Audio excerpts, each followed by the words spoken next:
This is a Getty podcast. Hi, I'm Lilit Sadoyan, the host of our museum mindfulness meditation podcast, Getty's first video podcast. Welcome to this deeper dive where we explore the themes of our weekly episodes with experts in everything from paintings conservation to mountain climbing. The planning, the technical aspects are ego-filled exercises, and then yet gardeners tend to approach this as a soulful activity.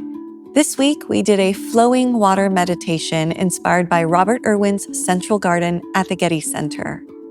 I spoke with Brian Houck, Getty's Director of Grounds and Gardens, to get his unique perspectives on the Central Garden and his philosophies on gardening. Now let's dive in.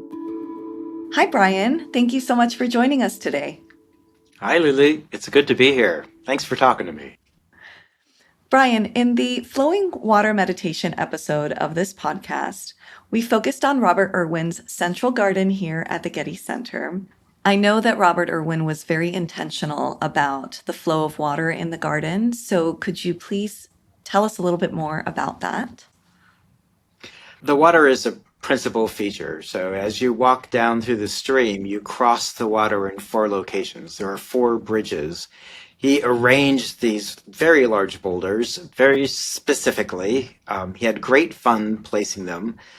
So the sound of the water cascading over the rocks would be different in each location. And as you move through the stream and then you sort of approach the bowl section, there's a waterfall. And then that opens up into a very sort of tranquil pond, the azalea maze. So the water carries you through the entire experience and changes if you're looking for that kind of feature. So you mentioned flowers, and I know that the Central Garden is a living work of art. Not only does it have that sort of stream that runs through it, but its natural elements are also constantly changing. Could you please speak about the work that goes into maintaining a garden of this scale and of this scope? This garden is completely unique. I've not seen any other garden designed like it. The perennial beds are very deep. There are 2 of them that flank either side of the stream. You not only see them from the front, you see them from the back, you see them from the side. And so managing the blooming and the care of all of these perennials according to their season throughout the entire length of this garden is really quite a trick for the crew to do. And how do you all keep it so visually appealing all the time? Thank you for saying that. That is the difficult thing that we do.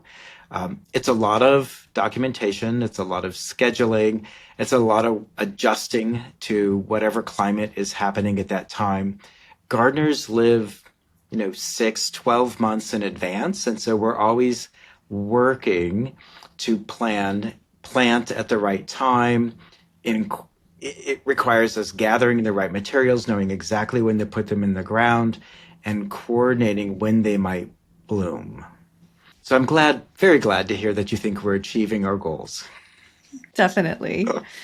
And what about the flexibility and the adaptability that goes into being responsive to the changing seasons and adapting to different types of plants that have various requirements, keeping them all alive and thriving? Well, if you've ever been around a group of gardeners, all they do is talk about the weather. So, it's a warm winter. It's a cool winter. We have a lot of rain. We don't have a little rain. So we're all focused on what is exactly changing for what we believe to be a normal cycle. And of course, plants don't read the books. They don't know what they're supposed to do. So we're always observing, taking that in, and trying to adjust. We have some tricks that we can do, a little more water, a little less water, a little more fertilizer, a little less fertilizer. It's a challenge. Definitely. Remaining adaptable and flexible, it seems to me would be the beauty of the practice of gardening. And so, on a more philosophical level, how do you, as a gardener and plant expert, approach impermanence in nature?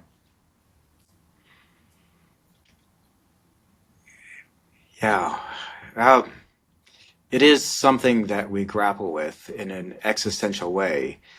The the planning, the technical aspects are ego-filled exercises, and then yet gardeners tend to approach this as a soulful activity. So if you stay, pardon the pun, rooted in that mindset, it helps you get through those moments when something didn't occur as you expected it to. For example, uh, we have ranunculus bulbs, and they have roots that we call fingers that point down. And if the fingers don't get planted down or get up or sideways, the ranunculus is not going to grow. So Mm. part of our challenge is to work with all of the crew to have the diligence in every moment of care. So when you're planting 400 ranunculus bulbs, each one of them is set correctly. And the depth is important because if soil gets on top of that bulb, then it's likely to rot out. There's a lot of care. Fascinating. And I can tell you really care for the garden. Do you have a favorite flower or plant or feature of the central garden? It's very difficult for me to say I have a favorite flower. Typically, I have a favorite flower of the week. Um, they change quite a bit. But one of my favorites down there is the Brugmansia. It's sometimes called the angel's trumpet. It is a poisonous plant. So when you hear the angel's trumpet, it's not a good thing. Um, but it also is a highly fragrant bell-shaped flower, and the smell only comes out at night because it's bat pollinated. So it's attracting its friend, you know, for pollination. Well, that's fascinating. And I hope that our listeners and viewers can come and enjoy the beauty and the intimacy of the Central Garden in person. Thank you so much, Brian, for joining us today. Thank you. It's been my pleasure. To find the related meditation and see images, transcripts, and additional resources, visit our website at getty.edu/OMM. That's OMMM. This episode was produced by Zoe Goldman and Gideon Brower. Mixing and sound design by Jaime Roque. Christopher Sprinkle is executive producer.